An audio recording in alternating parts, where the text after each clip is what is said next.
Hello, my name is Paul Castle. It's the 1st of March 2022 and I've decided to start sharing my experience with other people, my business experience. Well, as you can see, I'm not a young man, and I've had lots of things that have happened to me as an accountant in practice, some of which are valuable lessons to learn. And one of them was way back in 2004.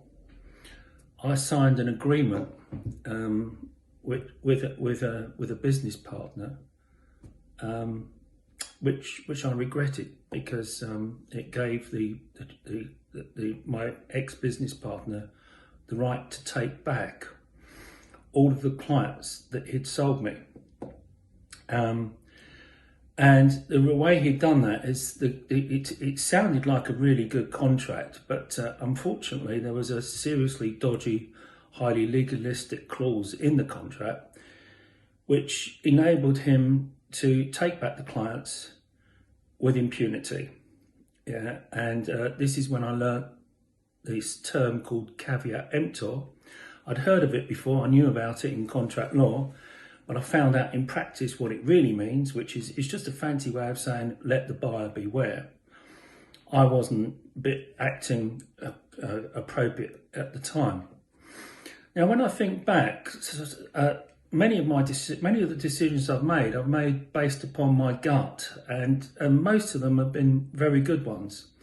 Like, for example, the lady I chose to be my wife, who is still with me, and we recently celebrated our 44th wedding anniversary, and the house we chose to live in, which we're still in now, 39 years later, and the two lovely children that we had.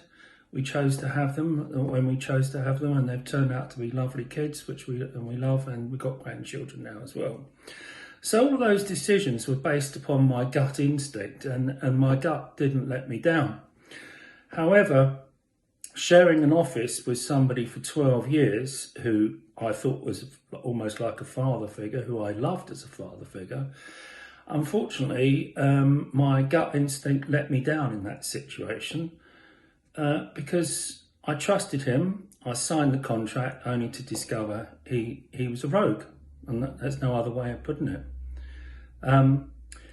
It took me 8 years to unravel this legal mess that I found myself in, and although I didn't win the case, I in fact lost, and it cost me a lot of money. I did come out of it all without any regrets, because I learnt some very interesting life lessons, some of which I'll share with you in other videos that I produce.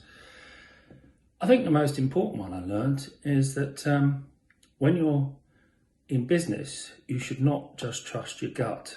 You need to be more scientific than that. And it seems strange that as an accountant, I wasn't more scientific, but I wasn't in that particular situation because I allowed the relationship I had or thought I had, to cloud my judgment. And so I'll explain to you in other videos how that happened. So thank you for listening.